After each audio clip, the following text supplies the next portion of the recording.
പരിശുദ്ധ ഇസ്ലാം വളരെ മഹത്തായി കാണുന്ന ഒരു വിഷയമാണ് അമാനത്ത് എന്നത്. അമാനത്ത് എന്ന് പറഞ്ഞാൽ നാടൻ ഭാഷയിൽ അനാമത്ത് എന്നും അതിനെ പറയാറുണ്ട്. അമാനത്ത് എന്ന് പറഞ്ഞാൽ ഒരാൾ നമ്മെ വിശ്വസിച്ചേൽപ്പിക്കുന്ന എല്ലാ കാര്യങ്ങളും, അതുപോലെ തന്നെ നമ്മൾ വിശ്വസിച്ച് സ്വയം ഏറ്റെടുത്ത കാര്യങ്ങളും, അതുപോലെ തന്നെ നമ്മൾ ചെയ്യുമെന്ന് മറ്റുള്ളവർ വിശ്വസിച്ചുകൊണ്ട് നമ്മെ വിശ്വസിച്ച ആളുകളോട് നമ്മൾ ചെയ്യുന്നതുമൊക്കെ അമാനത്തിന്റെ പരിധിയിൽപ്പെടും. അമാനത്തിനെ വളരെ ഗൗരവമുള്ള വിഷയമായിട്ടാണ് പരിശുദ്ധ ഖുർആൻ പരിചയപ്പെടുത്തിയിട്ടുള്ളത്. ആകാശങ്ങൾക്കും ഭൂമിക്കും പർവ്വതങ്ങൾക്കുമൊക്കെ അമാനത്തിന്റെ ഗൗരവത്തെ സംബന്ധിച്ച് അള്ളാഹു പറഞ്ഞു കൊടുത്തപ്പോൾ, ആ ഉത്തരവാദിത്തം ഏൽക്കാൻ പറഞ്ഞപ്പോൾ അതൊന്നും ഞങ്ങൾ കേൾക്കാൻ കഴിയില്ല എന്ന് പറഞ്ഞ് അവർ വിസമ്മതിക്കുകയും ഭയക്കുകയും ചെയ്തു എന്നാണ്.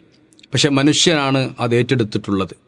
അതുകൊണ്ട് തന്നെ അമാനത്ത് മനുഷ്യർക്കിടയിൽ ഉണ്ടാവണം. ഹദീസിൽ കാണാം, ലാ ഈമാന ലിമൻ ലാ അമാനത്ത് ലഹു എന്നാണ്.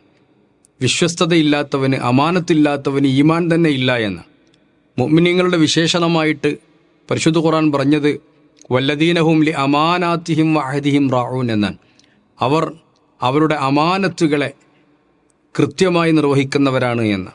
പരിശുദ്ധ ഖുർആനിൽ സൂറത്തു ശുഅറായിൽ പ്രത്യേകിച്ചു പ്രവാചകന്മാരെ പരിചയപ്പെടുത്തിയടുത്ത് നമ്മോട് പരിചയപ്പെടുത്തിയത് അവരൊക്കെ അമീൻ ആയിരുന്നു എന്നാണ്. ഇന്നി ലക്കും റസൂലുൻ അമീൻ, ഞാൻ നിങ്ങൾക്ക് വിശ്വസ്തനായ ഒരു പ്രവാചകനാണ് എന്ന്.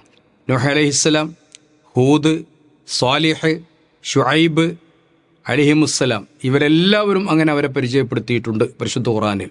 സൂറത്ത് യൂസുഫ് അലൈഹിസ്സലാമിനെ സംബന്ധിച്ചും മൂസ അലൈഹിസ്സലാമിനെ സംബന്ധിച്ചും അങ്ങനെ പരിചയപ്പെടുത്തിയിട്ടുണ്ട്.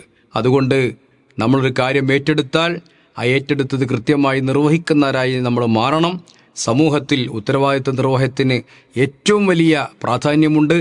ഉത്തരവാദിത്വം നിർവഹിക്കുന്നിടത്ത് മനുഷ്യർ പരാജയപ്പെടുമ്പോൾ പ്രവാചകർ സല്ലല്ലാഹു അലൈഹി വസല്ലമ നമ്മോട് പറഞ്ഞത് ഇദാ ളുയ്യഅത്തിൽ അമാനത്തു ഫന്തളിരി സഅ എന്നാണ്.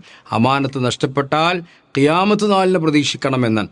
ലോകത്തിൻ്റെ നാശമാണ് പരസ്പരം വിശ്വസിച്ചവരെ ചതിക്കുക എന്നത്. അതുകൊണ്ട് ഒരു കാര്യകർത്തൃത്വം ഏറ്റെടുത്ത എല്ലാവരും ശ്രദ്ധിക്കേണ്ട പ്രധാനപ്പെട്ട ഒരു വിഷയമാണ് തങ്ങളുടെ ഉത്തരവാദിത്വം നിർവഹിക്കുക എന്നത്. അള്ളാഹു അനുഗ്രഹിക്കുമാറാവട്ടെ.